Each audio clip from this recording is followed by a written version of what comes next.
Mike from 3D Whispers has asked me to do a get to know you tag, so I've decided to do it.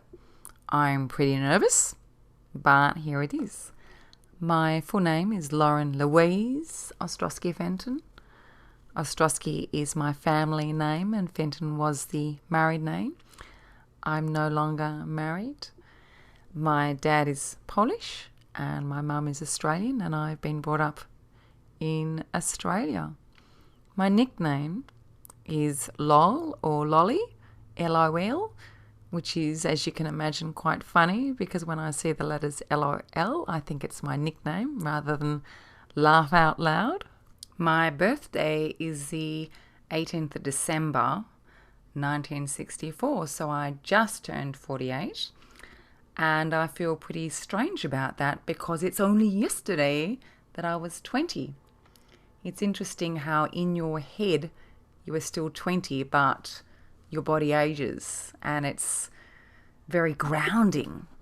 On the topic of my horrendous age, I exercise daily. I do weight training, yoga, meditation, walking. I'm really into weight training. I've competed in natural bodybuilding 8 times, and I'm very passionate about physical health. I drink very rarely and I eat very well, and I'm a big believer in mind, body, spirit, health. Jobs. I went to uni the first time and did an honours degree in anthropology, but enjoyed personal training. So I have been a personal trainer for 37 years. I've also done quite a lot of speaking. I've been a clown. I used to organise circus events for children. And I've done a lot of life coaching. I've taught yoga and meditation. And I love helping people to feel good about themselves emotionally and physically. I used to be really focused on physical beauty and having a six-pack and being very muscular. I always wanted to be really muscular. And then when I had 2 really bad experiences in my life, that transferred into a stronger focus on spiritual health, meditation, being in the moment, relaxation. So it went from a almost obsession on fitness and weight training to a more rounded approach using meditation. And then from meditation, I became interested in chanting, which really helps to clarify the mind. And then I found Ilsa from Water Whispers, and she introduced me to ASMR. And I've always been someone that feels the senses very acutely. I smell, see, hear things with a lot of intensity. So I related immediately to ASMR, and I gain a lot of enjoyment from watching, participating, and being part of the ASMR community. It has helped my growth enormously. I have 4 children. I started having children later in life. I was 38 when I had my first child, 39 with my second, and almost 42 when I had the twins. And the children have been an absolute gift to my life. They've also been very, very grounding and sort of slapped me in the face like a wet fish in my face, thinking, holy cow, this is what life is really like. Whoa! I love them so much, and I have hopefully gained a lot of wisdom in my various attempts to parent. The best experience I've ever had is giving birth to my first child. I loved all the children, but the first experience of motherhood, and she was so tiny, and she was in a little plastic crib, and I would stare through the crib and I couldn't go to sleep because I thought that if I went to sleep something would happen to her and I'd miss a second of her life. So I had to just stare through the crib at her every minute for the first 2 days until I was a walking zombie with fatigue. It was just awesome, wonderful. And it changed my life from being so physically focused to realizing that there are little souls in the world and we are integral to their development. And it was just wonderful. Worst experience. Whoa. My worst experience was a very close friend of mine decided not to live anymore. And myself and others had to identify my friend. And that was a watershed moment in my life where all the colours in the rainbow changed instantly, and suddenly life had complete gut-wrenching clarity, and every mouthful of air after that had real meaning. Favourite books? Definitely William Golding's Lord of the Flies and Albert Camus' The Plague. I am an existentialist by nature, and I also feel that people can be overtaken by a crowd syndrome where they follow the person in front of them, even if perhaps that is not the wisest thing to do. I think that at times we need to place more focus upon our moral compass and what we think is right rather than following the person in front of us. So I guess George Orwell, 1984, fits right in there as well. And I love the paragraph about the sorrel mare in Albert Camus' The Plague.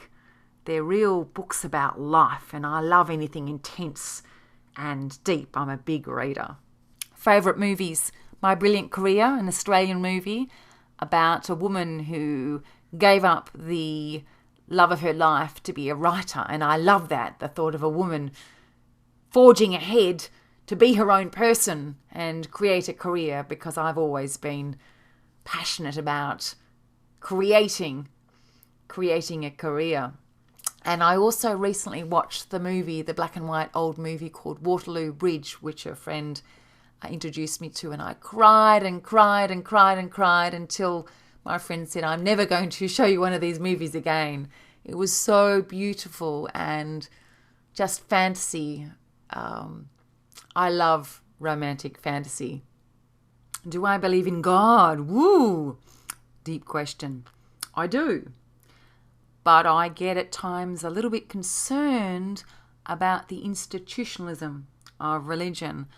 I think it's more important to live your life as if that is all there is, and live every moment with as much morality and focus and presence as possible.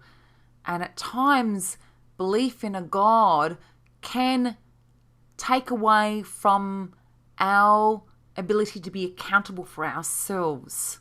I do believe in God, but I believe we need to be fully accountable and fully present.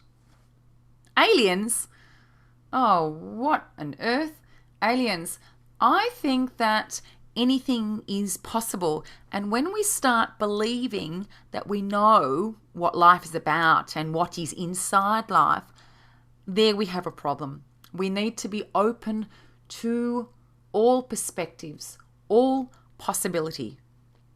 So aliens? Maybe. Bigfoot? Maybe. Favorite place to go? Definitely easy one. I like to go to the beach and sit on the sand in a meditation position overlooking the beautiful water and meditate. Oh, there's my cat, Austin. Or listen to Elvis Presley. I love listening to Elvis Presley. And looking over the ocean. That is just so majestic and so beautiful. What do I want to be when I grow up? Interesting question. Seeing I'm 49 this year, I thought that I would be in a different place at this stage in my life. I thought that I would know what's what, and all my T's would be crossed and my I's would be firmly dotted, and my marriage ended. And that completely floored me. So I went from being a firm believer in the picket fence and Prince Charming to someone that thought, what on earth? What am I supposed to be doing? So I guess I'm just finding myself now. And YouTube has been a very big part of that. I have loved the community, the friends, the ASMR community. YouTube has been a huge support to me. Soulmates. Do I believe in soulmates? Well, I think there is a clear balance there. I think that we're all drawn to find a person with whom we are compatible with, to enjoy our life's journey alongside. I think that it is important that we do not need this person, that we find a clear sense of self. So a good relationship, a quality relationship, will allow us to find our sense of self and nurture the other person at the same time. So the word soulmate, if there is too much need, I think that's not a good thing. I think there needs to be a lot of independence. But in a lot of ways, I do believe there's someone out there that we're really compatible with. Yeah, it's a nice thought, isn't it? What defines me? I am an extremely solitary person. I really only like to be with one or two people at the one time, unless I'm speaking. I love to speak. I really like to be by myself a lot. I'm a real deep, intense thinker that analyzes everything, and I'm constantly told that I overanalyze things, but I love to think on a deep level about everything. I feel everything very acutely. So if I listen to a piece of music, or I look at the sunset, or I taste some chocolate, I really enjoy it. So I guess I really take life by the throat and feel it very intensely. In a sentence, what defines me is that I passionately believe that everyone has infinite potential, and it's our role to help each other discover, unearth, explore their infinite potential. We have one short life, and in that life, I think we need to have a real go. Try stuff as long as no one's hurt, and uncover our infinite potential. Plans on YouTube. 3 plans. I like to regularly upload videos. 3 topics. Meditation, both mainstream meditation and ASMR. Love ASMR. Personal development, coaching videos, a little bit of health and fitness, anti-aging, and also a little bit of fun with my videos as well. The friendship aspect of YouTube is very important to me. I love the way I can get up at 2 o'clock in the morning and go on YouTube, and I have friends there that are ready to listen to me, ready to laugh, ready to input. So my future with YouTube is to continue what I'm doing now, continue to interact, meet people, discover, and grow in wisdom and a sense of self. Thank you so much for watching this video. Please consider subscribing to my channel and touching base with me. I love to hear from people. And thank you for watching.